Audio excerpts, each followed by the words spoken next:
राम राम करते हैं, शांत होते हैं। ये बात चल रही थी अपने बीच में। वशिष्ठ मुनि के 100 पुत्रों को मार दिया, फिर भी उनको गुस्सा नहीं आया। कितना लोग एक टावर में मार दे तो घोड़ा हो जाए।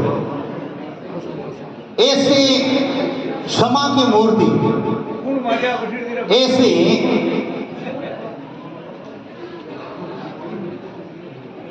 किन्होंने क्या बात कही थी? हाँ, ये आपको मैं एक पूरा प्रमाण आपको मैं दे दूंगा। हरिदास जी के सामने एक लंबा प्रसंग है। हाँ, क्या हुआ? विश्वामित्र जी ने मारा था, बस इतना ही करना। हाँ, तब क्योंकि पूरा प्रसंग देंगे तब लेट हो जाएगा। और किसी भी मैं जो बात कर रहा हूँ उसका मैं पूरा पेज भी व्हाट्सएप पर भेज दूंगा।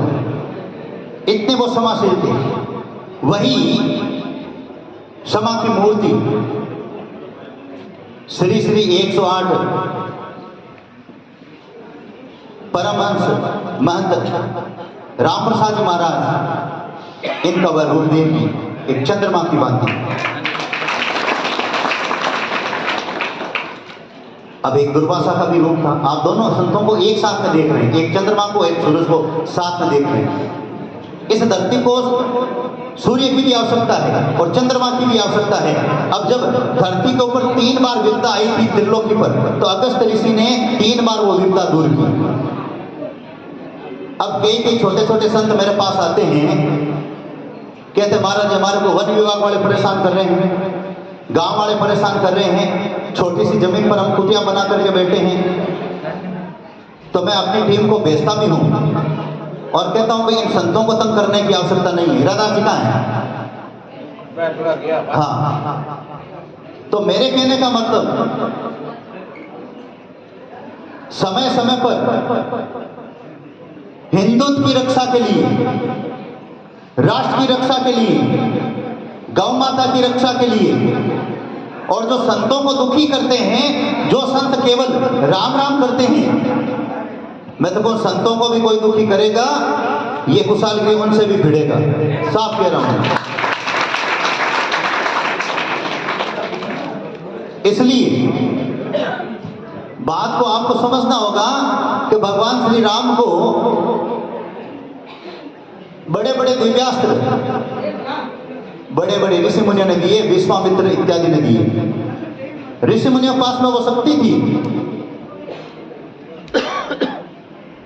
अब मेरा कहने का मतलब ये है कि आज पूज्य महाराज जी के चरणों में एक निवेदन कर रहा हूं। लोगों ने ही, लाखों लोगों ने बॉस कहा था, और आज हीरादास जी के इस प्रागट्य दिवस पर, अवतरण दिवस पर ये क्रेज यहाँ पर हम समाप्त करने की उस समय घोषणा की थी। ये एक वापस रिपीट कर रहे हैं और लोगों ने कहा हिंदू हृदय सम्राट। तो बात तलवार मैंने दे दी, बात क्या हीरादास थी, सीधी सी बात। हाँ, अब बात क्या करनी है? याद करो वो दिन 146 साल में भारत के 10 टुकड़े हुए थे।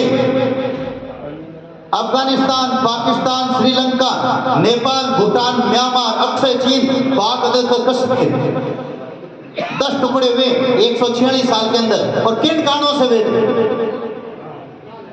जब हेलो, जब सतयुग की बात करते हैं, त्रेता की बात करते हैं, द्वापर की बात करते हैं, उस समय अथर्वी थे। और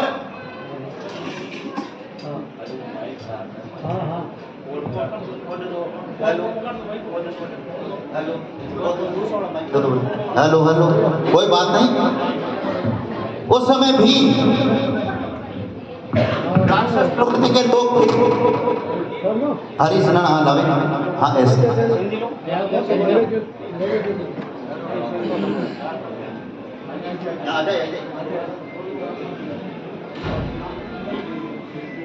हेलो, उस समय भी राक्षस प्रवृत्ति के लोग थे जब सृष्टि की रचना हुई तब तक। बात ये कहते हैं तो 146 सालों में भारत के इसलिए टुकड़े हुए कि जहां जहां मुसलमानों की आबादी बढ़ी, भारत का विभाजन हुआ। मेरे पास में पुस्तकें हैं और आज से 20 साल पहले मैंने पुस्तकों को बांटा था और आज भी मेरे पास है। जब पाकिस्तान अलग हुआ था उस समय हमारी हिंदू बहन बेटियों के साथ में बलात्कार हुए थे, जबरन निकाह शादी हुई थी, धर्म परिवर्तन हुआ। उस समय आज राजनेता जो हैं अपने वोट बैंक के कारण साफ बात नहीं कहते हैं, आप लोगों के सामने साफ साफ बात नहीं कहते हैं। उनको मुसलमानों का वोट चाहिए और खुशहाली को चुनाव में खड़ा नहीं होना है। एक दूसरा, बिजनेसमैन बोलेगा नहीं, उसे बिजनेस चलाना है, नहीं तो बिजनेस के माने फर्क पड़ जाएगी। और संत इसलिए नहीं बोलेंगे कि वह आध्यात्मिक की ओर ज्ञान दे रहे हैं। अगर भारत के अंदर रामप्रसाद जी महाराज जैसे संत आध्यात्म की ओर लाखों लोगों को अग्रसर करते हैं तो जरूरत एक कुशालगिरी जैसे भी है जो साफ बोल सके और आप लोगों को चेता सके। ये मैं कह रहा हूं, एक देश एक कानून होना चाहिए, भारत हिंदू राष्ट्र घोषित होना चाहिए।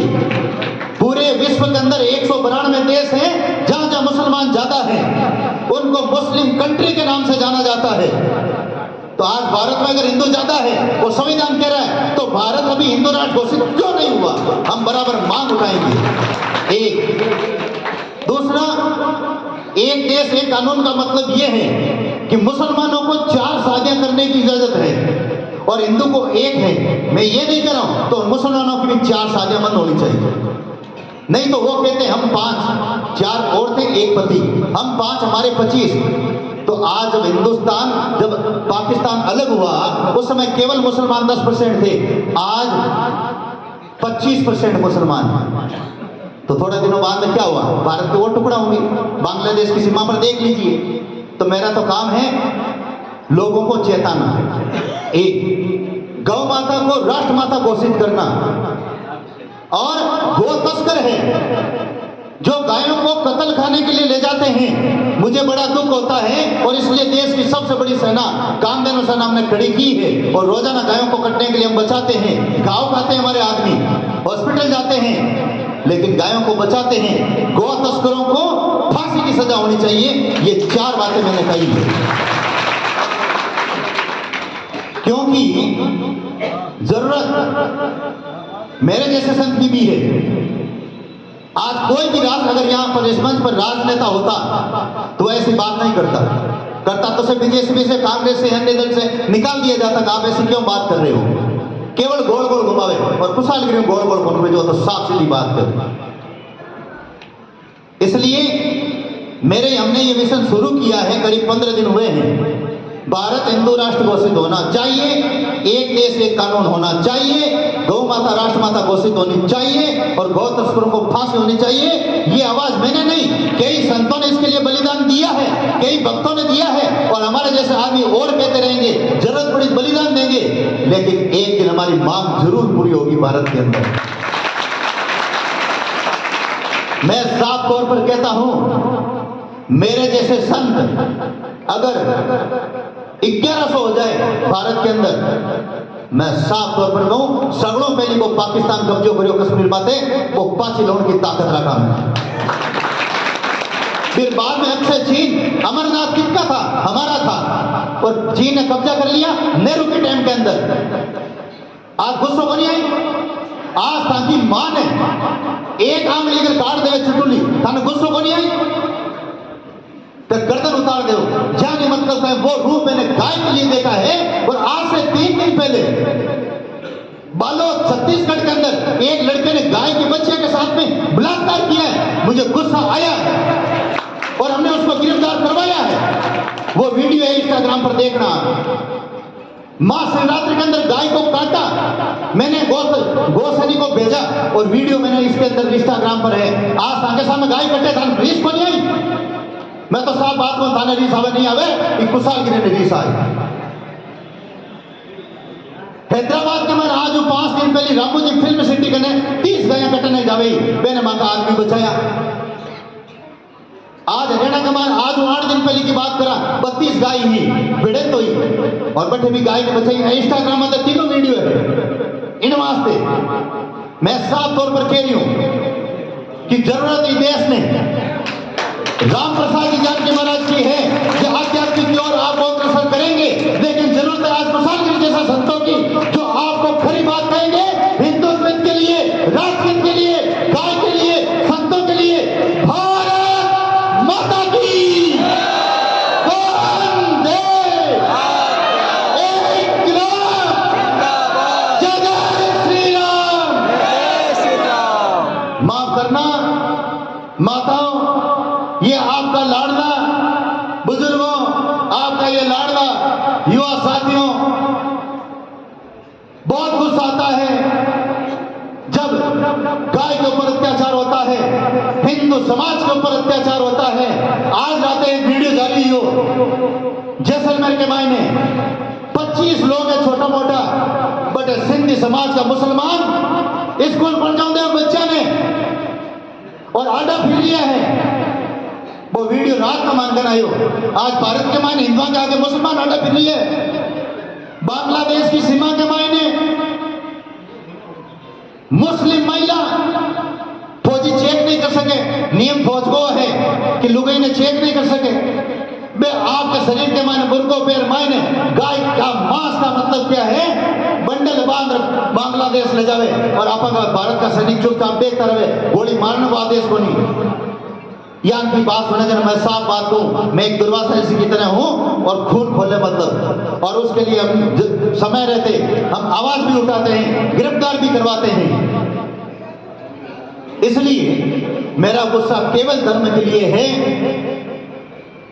आज छोटे छोटे संतों को भी कोई परेशान करेगा, मैं तो बड़े 50 गाड़ी ले पूगा और संता ने परेशान करे जी का आगे ने गिरफ्तार करवावा क्यों इरादा थी बात तो समझी जो। और मैं तारा साफ तौर पर कह रही हूं कट्ठा भी गाय कटने जावे आप तो रात 12 बजे प्रसाद जी के समाचार करवा दीजिए।